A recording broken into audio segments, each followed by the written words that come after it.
disciples on the road of mortal life, our Father's beautiful plan, even his fabulous plan, is designed to bring you home, not to keep you out. No one has built a roadblock and stationed someone there to turn you around and send you away. In fact, it's the exact opposite. God is in relentless pursuit of you. And if you don't mind, when were you converted, and how did you come about coming across the church? You're going to take up my whole time for facilitating with that Certainly. question. Just a quick version of it, if you don't mind. Quickest version I can come up with.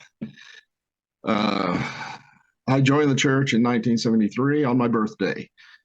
In the beginning of the school, that was in May. In the beginning of the school year in 1972, we had two missionaries who stepped outside their comfort zone and followed an impression of the Spirit and came to my high school and asked the principal if they would be able to teach one class. And they did not know that he had a testimony of the Book of Mormon. He was a member of the Reorganized Church. And he said yes. And as it happened, I was in advanced history class, which was studying world religions, and that was the only place that made sense for those missionaries to give their presentation. And I had my first lesson.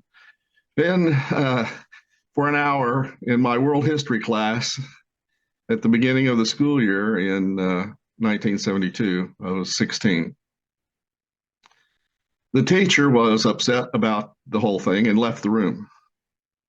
So we had two young missionaries in a room full of basically 17 and 18-year-olds. And it was horrible. It was horrendous. They were throwing things and walking around and sitting in corners, visiting with each other. And I went up to the front of the room and talked privately with the missionaries. They had been sent to me. Well, that's how I was introduced to the church. And I went home and told my parents, and my mother was extremely upset and forbade the missionaries from being in our home. So that afternoon, I had my first or second missionary lesson at the Methodist Student Center on the college campus, which the church had been given permission to use for church meetings, of all things. Well, wow, that's awesome. Yeah, and the very first lesson, the missionary said, "Will you be baptized if you come to know that this is the true church of Jesus Christ?" I said, "Well, of course I will."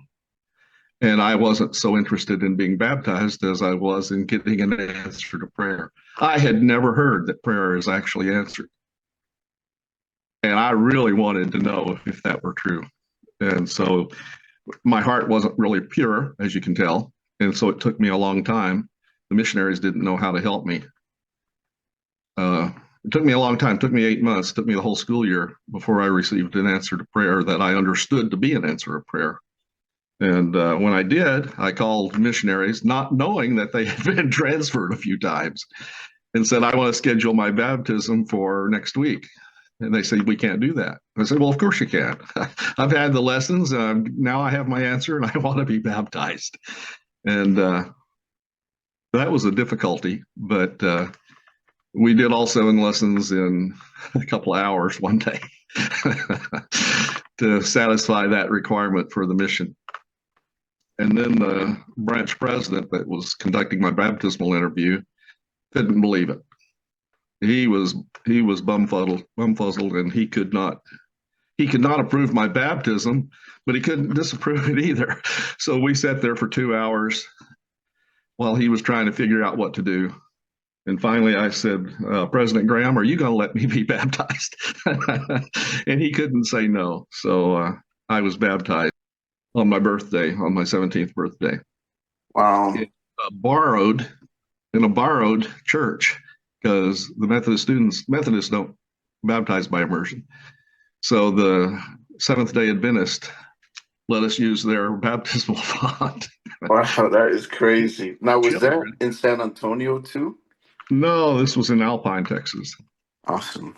And the baptismal font was for children. It was small.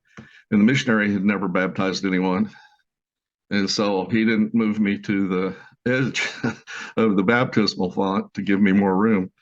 He had me in the middle. And then when he laid me back, there was a terrible crash. I thought someone had thrown a metal chair down on the concrete floor. It was terrible. And what it was my head hitting the side of the concrete baptismal font. And that was my first miracle. I didn't feel a thing. I had no repercussions. I had no bump, no blood. My mother thought they had killed me. It was that bad.